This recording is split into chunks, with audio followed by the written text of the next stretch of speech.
Sir, ಇವತ್ತು DCM ಅವರು ಭೇಟಿ ಬಗ್ಗೆ ಎಲ್ಲೆಲ್ಲಿ ಭೇಟಿ ಕೊಟ್ಟರು, ಇವತ್ತು ಏನೇನು ವಿಶೇಷ? ಬೆಳಿಗ್ಗೆ 9 ಗಂಟೆಗೆ ನಾವು ಮತ್ತೆ ಸನ್ಮಾನ್ಯ ಉಪಮುಖ್ಯಮಂತ್ರಿಗಳು DK ಶಿವಕುಮಾರ್ ಅವರು ಬೆಳಗಾವಿಯಿಂದ ಗೋಕರ್ಣ ಬಂದರು.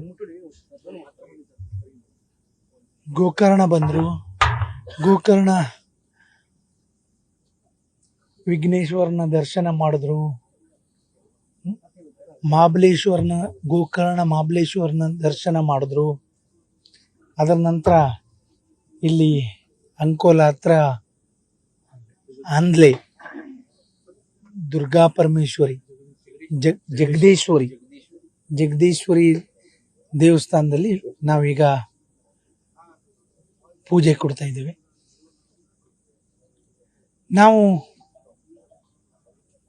ಭಕ್ತರು ವಿಶೇಷವಾಗಿ ದೇವರನ್ನ ನಂಬಿಕೊಂಡು ಮುಂದಿನ ಕೆಲಸವನ್ನ ಪ್ರಾರಂಭ ಮಾಡುವರು.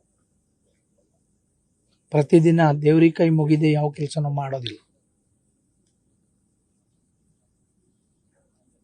ಬೆಳಗಾವಿಯಿಂದ ಇಲ್ಲಿಗೆ ಹತ್ರ ಆಗ್ತದೆ ಅಂದೇಳಿ ಮಾತಾಡ್ಕೊಂಡು ದೇವಸ್ಥಾನಕ್ಕೆ ಬಂದಿದ್ದೇವೆ, ಬಿಟ್ರೆ ಬೇರೆ ಯಾವ ಉದ್ದೇಶನೂ ಇಲ್ಲ. ನಮ್ಮ ನಂಬಿಕೆ,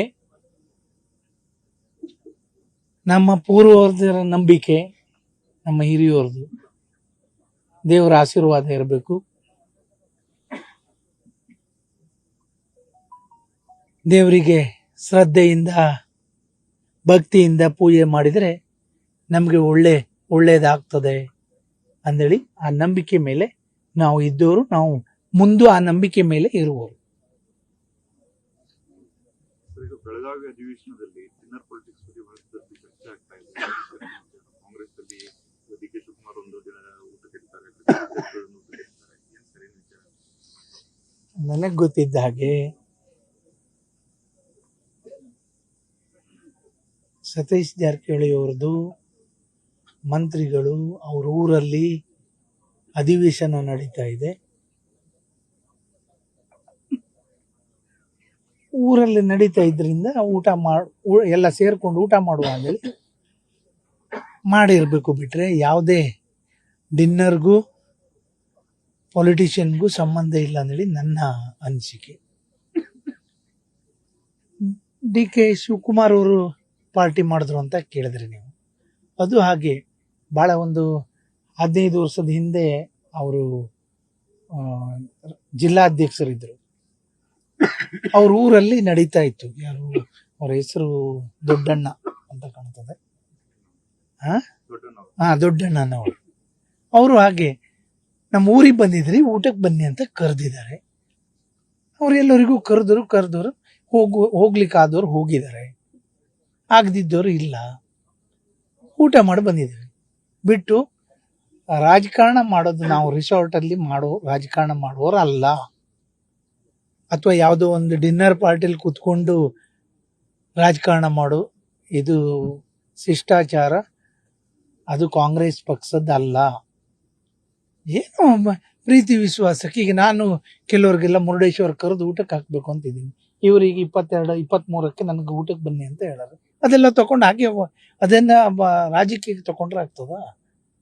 ಏನೋ ಫ್ರೆಂಡ್ಶಿಪ್ಪು, ಏನೋ ಒಂದು ಟೈಮ್ ಪಾಸ್, ಒಂದು 4 ಗಂಟೆ ಕೂತ್ಕೊಂಡು ಒಂದು ಊಟ ಮಾಡ್ಕೊಂಡು ಏನೋ ಕಷ್ಟ ಸುಖ ಹೇಳ್ಕೊಳ್ತೇವೆ. ಅಥವಾ ಅವ್ರ ಇಲಾಖೆಯಿಂದ ಇರೋದು ನಮ್ಗೇನಾದ್ರೂ ಕೊಡಿ ಅಂತ ಹೇಳ್ಕೊಳ್ತೇವೆ, ನಮ್ಮ ಇಲಾಖೆಯಿಂದ ಇದ್ದದ್ದು ಅವ್ರಿಗೇನಾದ್ರೂ ಕೊಡಿ ಅಂತ ಹೇಳ್ಕೊಳ್ತೇವೆ. ಇಷ್ಟು ಬಿಟ್ರೆ ಬೇರೆ ಏನು ನಡೆದೂ ಇಲ್ಲ. ಸರ್, ಇವತ್ತು ಬೆಳಗಾವಿ ಅಧಿವೇಶನದಲ್ಲಿ ವಿಪಕ್ಷಗಳು ಬಹಳಷ್ಟು ಆರೋಪಗಳನ್ನ ಮಾಡಿದ್ರು. CM ಅವರು ನೇರವಾಗಿ ಹೇಳಿದ್ದಾರೆ, ನಾನೇ 5 ವರ್ಷ CM ಇರ್ತೀನಿ, ಹೈಕಮಾಂಡ್ ನಮ್ಮ ಪರ ಇದೆ ಅಂತ ಹೇಳಿ CM ಹೇಳಿದ್ದಾರೆ. ಈ CM ಬದಲಾವಣೆ ಅನ್ನೋ ವಿಚಾರದಲ್ಲಿ ಇಂಥ ಹೇಳಿಕೆ ನೀಡಿರೋದು ಪಕ್ಷ ಸಚಿವರಾಗಿರ್ಬೇಕು. ಅವರು ದೊಡ್ಡವರಿದ್ದಾರೆ, ಅವ್ರು ಹೇಳಿದ್ರು ಅಂದೇಳಿ ಅಲ್ಲ ಅಂದೇಳಿ ಹೇಳಲಿಕ್ಕೆ ನಾವು ಯಾರು, ಹೌದು ಅಂದೇಳಿ ಹೇಳಲಿಕ್ಕೆ ನಾವು ಯಾರು? ನಮ್ಗೆ ಹೈಕಮಾಂಡ್ ಇದ್ದಾರೆ, ಹೈಕಮಾಂಡ್ ಏನ್ ಹೇಳ್ತಾರೆ ಅದು.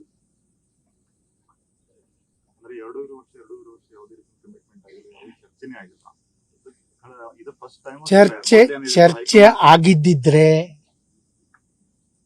ಮಾತು ಕೊಟ್ಟಿದ್ದಿದ್ರೆ ನಮ್ಮ ಮುಖ್ಯಮಂತ್ರಿಗಳು ಮಾತನ್ನ ಯಾವತ್ತೂ ತಪ್ಪೋದಿಲ್ಲ. ವಿಜಯನ್ ಅವರು ಹೇಳ್ತಾರೆ ಸರ್, ಈಗ ಸಿದ್ದರಾಮಯ್ಯ ಅವರು ಟೆಂಪರರಿ CM, ಇದು ಅವ್ರದ್ದು ಲಾಸ್ಟ್ ಅಧಿವೇಶನ ಅಂತ ವಿಜಯೇಂದ್ರ ಅವರ ಸ್ಟೇಟ್ಮೆಂಟ್. ಅವರು ಬಿಜೆಪಿಲಿ ಮೂರ್ ಜನ ಮುಖ್ಯಮಂತ್ರಿ ಮಾಡಿದ್ರಲ್ಲ 5 ವರ್ಷಕ್ಕೆ, ಅವ್ರು ಆ ಲೆಕ್ಕಾಚಾರ ಇಟ್ಕೊಂಡು ಹೇಳ್ತಾವ್ರೆ ಅಷ್ಟೇ. ಅವ್ರು ಮಾಡಿದ್ದದೇ ಅಲ್ಲ, ಎಲ್ಲಾದ್ರೂ 5 ವರ್ಷ ಮುಖ್ಯಮಂತ್ರಿ ಆದದ್ದಿದೆಯಾ ಅವರು? ಅವ್ರ ಅಪ್ಪನಿಗೆ ಅವ್ರ ಅಪ್ಪನಿಗೆ ಕೊಡ್ಲಿಲ್ಲ ಕುರ್ಚಿ ಮೇಲೆ. ಯಾರು ಕೊಟ್ಟಿದ್ರು? ಬಿಜೆಪಿಯವರೇ ಕೊಡ್ಲಿಲ್ಲ, ಮತ್ತೆ ನಾವು ಕಾಂಗ್ರೆಸ್ನವ್ರು ಏನು ಇಳಿಸಿ ಹಾಕಿದಾರ ಅವರಿಗೆ? ಅವ್ರು ಅದೇ ರೀತಿ ಏನು ಅವ್ರಿಗೆ ಚಟ ಏನ್ ಮಾತಾಡೋದು ಅಂತವ್ರಿಗೆ ಏನ್ ಮಾಡ್ಲಿಕ್ಕೆ ಆಗ್ತದೆ? ಅವ್ರ ತತ್ವ ಸಿದ್ಧ ಅಂತ ಹೇಳ್ತಾರೆ. ಅವ್ರದ್ದು ಹಾಗೆ 5 ವರ್ಷಕ್ಕೆ 3 ಜನ ಮುಖ್ಯಮಂತ್ರಿಗಳು. ನಾವೇನ್ ಹೇಳ್ಲಿಕ್ಕೆ ಆಗ್ತದೆ? ನಮ್ಮಲ್ಲಿ ಆ ತತ್ವ ಸಿದ್ಧ ಅಂತಾನೂ ಇಲ್ಲ, ಆ ರೀತಿ ವ್ಯವಸ್ಥೆನೂ ಇಲ್ಲ. ನಮ್ದೇನಿದ್ರು ಯಾರು ಮುಖ್ಯಮಂತ್ರಿ ಆಗ್ಬೇಕು ಅಥವಾ ಕಂಟಿನ್ಯೂ ಆಗ್ಬೇಕು ಅಥವಾ ಚೇಂಜ್ ಆಗ್ಬೇಕು, ಅದು ಡಿಸಿಷನ್ ದೊಡ್ಡವರೆಲ್ಲ ಕೂತ್ಕೊಂಡು ಹೈಕಮಾಂಡ್ ಮಾಡ್ತಾರೆ. ಮುಂದಿನ ಬಾರಿ ಬಿಜೆಪಿ ಬರುತ್ತೆ ಅಂತ ಅವರು ಸ್ಟೇಟ್ಮೆಂಟ್. ಹಾ? ಮುಂದಿನ ಬಾರಿ ಬಿಜೆಪಿ ಬರುತ್ತೆ ಅಂತ ಅವರು ಹೇಳಿದ್ರು. ಯಾರು ಕೊಡೋದು? ವಿಜಯೇಂದ್ರ ಅಯ್ಯೋ ಪಾಪ, ಅಸಹಾಯಕರಾಗಿ ಹೇಳ್ತಾ ಇದ್ದಾರೆ. ಅವ್ರಷ್ಟು ಹೇಳ್ತಿದ್ರೆ ಅವ್ರು ಈ ಕೆಲವರು ಇದ್ದವರೆಲ್ಲ ಬಿಟ್ಟು ಹೋಗ್ತಾ ಇದ್ದದ್ದು ಯಾಕೆ ಹೇಳಿ? ಮತ್ ಸರ್ಕಾರ ಬರೋದಿಲ್ಲ, ಬಿಜೆಪಿಲಿ ಭವಿಷ್ಯ ಇಲ್ಲ ಅಂದೇಳಿ ಬಿಟ್ಟು ನಮ್ ಕಡೆ ಬರ್ತಾ ಇದಾರಲ್ಲ. ಅದಕ್ಕಾಗಿ ಆದಷ್ಟು ಜನರನ್ನು ಉಳಿಸ್ಕೊಳ್ಳುವ ಅಂದೇಳಿ ಸುಳ್ಳ ಪಳ್ಳು ಹೇಳ್ಕೊಂಡು ಹೋಗ್ಲಿ ಬಿಡಿ. ಸರ್, ಇದು 2.5 ವರ್ಷದ್ದು ನಿಮ್ಮ ವಿಚಾರ ನಿಮ್ಮ ಗಮನಕ್ಕೆ ಏನಾದ್ರು ಬಂದಿದೆ? ಚರ್ಚೆ ಆಗಿರೋದು ನಮ್ಮ ಯಾರ ಗಮನಕ್ಕೂ ಬರಲಿಲ್ಲ, ಅದು ಬರೋದು ಇಲ್ಲ. ಯಾಕೆಂದ್ರೆ ಹೈಕಮಾಂಡ್ ಒಂದು ತೀರ್ಮಾನ ತಗೊಂಡಿರ್ತಾರೆ.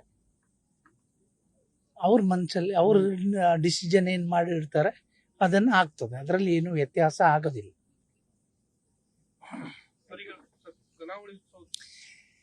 ಕರಾವಳಿ ಉತ್ಸವ 22ರಿಂದ 28ರವರೆಗೆ 7 ದಿವಸ ಕರಾವಳಿ ಉತ್ಸವ ನಡೀತದೆ.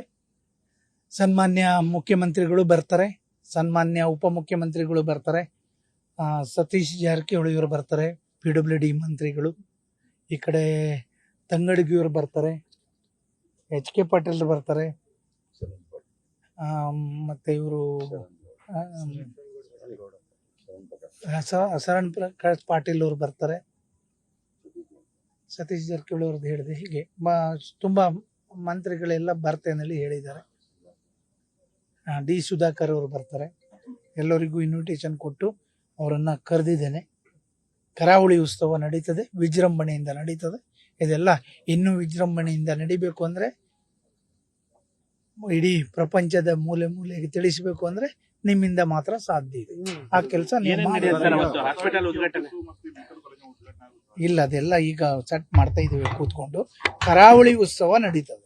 ಸರ್, ಈಗ ಅಧಿವೇಶನದ ಕೊನೆಯ ದಿನದ ಸಂದರ್ಭದಲ್ಲಿ ಈಗ DK ಶಿವಕುಮಾರ್ ಅವರು ಇಲ್ಲಿಗೆ ಬಂದಿದ್ದೀರಿ. ಏನ್ ಮಹತ್ವ ಏನಿದೆ ಸರ್? ಯಾಕಂದ್ರೆ ಬಹಳಷ್ಟು ಚರ್ಚೆಗೆ ಗ್ರಾಸವಾಗಿರುವಂತದ್ದು.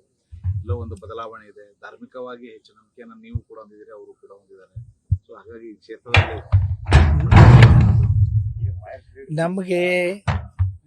ನಮಗೆ ದೇವರನ್ನ ನಂಬಿಕೊಂಡು ನಾವು ಬದುಕುವವರು.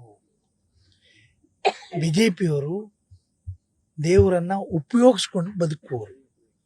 ಆ ನಂಬಿಕೆ ಮೇಲೆ ನಾವು ಬದುಕ್ತಾ ಇದ್ದೇವೆ. ಅಂದ್ರೆ ಈಗ ದೇವರನ್ನ ನಂಬಿರೋದು ಯಾವ ವಿಷಯಕ್ಕೆ? ಈಗ ಎಲ್ಲಾ ವಿಷಯಕ್ಕೂ ನಾನೇನಾದ್ರೂ ಇವತ್ತು ಮಂತ್ರಿ ಆಗಿದೆ ಅಂದ್ರೆ ದೇವರ ಅನುಗ್ರಹ. ಸರ್, ಇವತ್ತು ಬಹಳಷ್ಟು ಜನ ಬೆಂಬಲಿಗರು ಇವತ್ತು DK ಶಿವಕುಮಾರ್ ಅವರು ಮುಖ್ಯಮಂತ್ರಿ ಆಗಬೇಕು ಅಂತ ಈಗ ಘೋಷಣೆಯನ್ನು ಕೂಡ ಮುಂದಿನ ಮುಖ್ಯಮಂತ್ರಿ DK ಶಿವಕುಮಾರ್ ಅಂತ ಹೇಳಿ ಹೇಳುವಂಥದ್ದು. ಸೊ ಇವೆಲ್ಲ ಒಂದು ಕಾಕತಾಳೀಯವಾಗಿ ಎಲ್ಲೋ ಒಂದು ಕಡೆ ಬದಲಾವಣೆಯ ಗಾಳಿ ಬೀಸ್ತಾ ಇದೆಯಾ ಅಂತ? ಯಾಕೆಂದ್ರೆ ನೀವು ಕೂಡ DK ಶಿವಕುಮಾರ್ ಅವರು ಬೆಂಬಲಿಗರಾಗಿರುವಂಥದ್ದು. 2023 ಇಲೆಕ್ಷನ್ ಆಗಿತ್ತಲ್ಲ, ಇಲೆಕ್ಷನ್ ಪೂರ್ವದಲ್ಲಿ ಇಲೆಕ್ಷನ್ನೇ ಆಗ್ಲಿಲ್ಲ. ಇಲೆಕ್ಷನ್ ನಡೀತಾ ಇದ್ದಂತ ಸಂದರ್ಭದಲ್ಲಿ ಇಡೀ ರಾಜ್ಯದ ಮೂಲೆಗೆ ರಾಜ್ಯಾಧ್ಯಕ್ಷರಾಗಿ DK ಶಿವಕುಮಾರ್ ಅವರು ಇಡೀ ರಾಜ್ಯ ಸುತ್ತೋಡ್ದಾಗೂ ಆವಾಗ್ಲೂ ಹೇಳಿದ್ದಾರೆ DK ಶಿವಕುಮಾರ್ ಅವರೇ ಮುಖ್ಯಮಂತ್ರಿ ಆಗ್ಬೇಕು ಅಂದ್ರೆ. ಅದ್ರಲ್ಲಿ ಏನು ವ್ಯತ್ಯಾಸ ಇದೆ? ಸಿರ್ಸಿಕುಮಟ ರೋಡ್ ಬಸ್ ಬಿಡ್ಲಿಕ್ಕೆ ಏನು ತೊಂದರೆ ಇಲ್ಲ. ಬಸ್ ಅನ್ನ ನಾವು ಸ್ಟಾರ್ಟ್ ಮಾಡ್ಲಿಕ್ಕೆ DC ಸರ್ ಆಶೀರ್ವಾದ. ಧನ್ಯವಾದ ಸರ್. ಸಿರ್ಸಿಕುಮಟ ರಸ್ತೆ ಬಸ್